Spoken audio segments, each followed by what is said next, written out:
আপনি কি জানেন প্রতিদিন মাত্র 10 মিনিটের একটা ছোট্ট অভ্যাস আপনাকে গরিব থেকে সফল, অলস থেকে ফোকাসড, হতাশা থেকে আত্মবিশ্বাসে পরিণত করতে পারে। সেই 10 মিনিটই ঠিক করে দেবে আপনি স্বপ্ন পূরণ করবেন নাকি বাকি জীবন আফসোস করবেন। ভিডিওটা পুরো দেখুন, কারণ শেষের দিকে একটা লাইফ চেঞ্জিং টেকনিক বলবো যা আপনি আজ থেকেই শুরু করতে পারেন। আমরা সবাই চাই জীবনে কিছু একটা করব, কিন্তু সময় নেই। সকালে ঘুম থেকে উঠতেই না উঠতেই মুড অফ, সারাদিন ব্যস্ততা, রাত মানেই ক্লান্তি। তবে ইনস্টাগ্রামে স্ক্রল করার সময় হয়, ইউটিউবে একটার পর একটা ভিডিও দেখা যায়। অথচ প্রতিদিন এইভাবে সময় নষ্ট করে আমরা একটা অদৃশ্য ফাঁদে পড়ছি। না নিজের লক্ষ্য, না নিজের শরীর, না মনের শান্তি। কিছুই ঠিক মতো গড়ে উঠছে না। সময় যাচ্ছে কিন্তু জীবন 1 ইঞ্চিও এগোচ্ছে না। এইভাবে যদি চলতে থাকে তাহলে আগামী 5 বছরে আপনার জীবনে ঠিক কি হবে জানেন?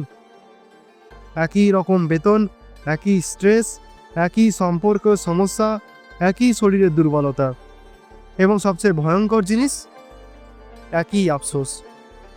যদি একটু সময় বের করে নিজেকে গড়তাম তাহলে আজ এত পিছিয়ে পড়তাম না। কিন্তু যারা প্রতিদিন মাত্র 10 মিনিট সময় দেয় তারা ধীরে ধীরে কিন্তু অবিশ্বাস্য ফল পায়। তাদের ফোকাস বেড়ে যায়, শরীর ঠিক থাকে, কাজের গতি বাড়ে, এমনকি আত্মবিশ্বাসের লেভেল একেবারে পাল্টে যায়। তাহলে সমাধান কি? প্রতিদিন মাত্র 10 মিনিট নিজের জন্য, নিজের ভবিষ্যতের জন্য। এই 10 মিনিট আপনি দিতে পারেন সকালে উঠে, রাতে ঘুমানোর আগে বা লাঞ্চ ব্রেকের সময়ও। কেবল 10 মিনিট নিজেকে গড়ার কাজে ব্যয় করুন। এটা হতে পারে জার্নালিং, আপনার দিন চিন্তা বা লক্ষ্য লিখে ফেলা, মেডিটেশন বা ডিপ ব্রিদিং, মানসিক শান্তির জন্য, 10 মিনিটের ওয়ার্কআউট শরীর ঠিক রাখার জন্য, বা 10 মিনিটের বই পড়া মস্তিষ্কে ফোকাস রাখার জন্য, ভবিষ্যতের প্ল্যানিং, আগামীকাল কি করবেন লিখে রাখা। বিজ্ঞানের মতে ছোট ছোট এই অভ্যাসগুলো আপনার ব্রেনে নিউরাল পাথকে শক্তিশালী করে, ডিসিপ্লিন বাড়ায়, দীর্ঘস্থায়ী জীবন বদলে দেয়। তাহলে স্টেপ 1, একটা নির্দিষ্ট সময় ঠিক করুন। প্রতিদিন একই সময়ে মাত্র 10 মিনিট, যেমন সকাল 7টা থেকে 7টা 10।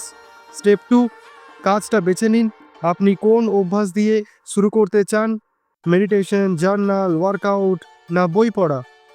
স্টেপ 3, ট্র্যাক করুন প্রতিদিনের জন্য। একটা ক্যালেন্ডারে টিক দিন প্রতিদিনের জন্য। ডিজিটাল ডিস্ট্রাকশন বন্ধ করুন, ফোন সাইলেন্টে দিন ওই 10 মিনিটে। কনসিস্টেন্সি চ্যালেঞ্জ নিন, 21 দিন ধরে ট্রাই করুন, নিজের চোখে পরিবর্তন দেখবেন। বন্ধুরা, মনে রাখবেন 10 মিনিট কিছু না, কিন্তু প্রতিদিন 10 মিনিট মানে বছরে 60 ঘন্টা নিজের ভবিষ্যতের ইনভেস্টমেন্ট। ভাবুন তো, যদি আপনি সেই 60 ঘন্টায় নিজের স্কিল, শরীর বা আত্মবিশ্বাস দেন, কেমন বদল আসবে? এবার প্রশ্ন হচ্ছে, ঠিক কোন অভ্যাস দিয়ে শুরু করলে আপনি সবথেকে দ্রুত রেজাল্ট পাবেন? সেটাই আমি বলেছি আমার পরের ভিডিওতে। সকালে ঘুম থেকে উঠে 10 মিনিটের পাওয়ার রুটিন, সফল মানুষদের গোপন অভ্যাস। ভিডিওটা দেখতে এখনই ক্লিক করুন। এই ভিডিওটাতে লাইক দিন, শেয়ার করুন আপনার সেই বন্ধুটাকে যিনি সবসময় ব্যস্ত বলে নিজেকে উন্নত করতে পারে না। কমেন্ট করে জানান আপনি কোন 10 মিনিটের অভ্যাস দিয়ে শুরু করবেন, আর অবশ্যই সাবস্ক্রাইব করুন এমন আরও ইন্সপায়ারিং ভিডিওর জন্য। সকালের 10 মিনিট ভবিষ্যৎ বদলে দেবে। ধন্যবাদ।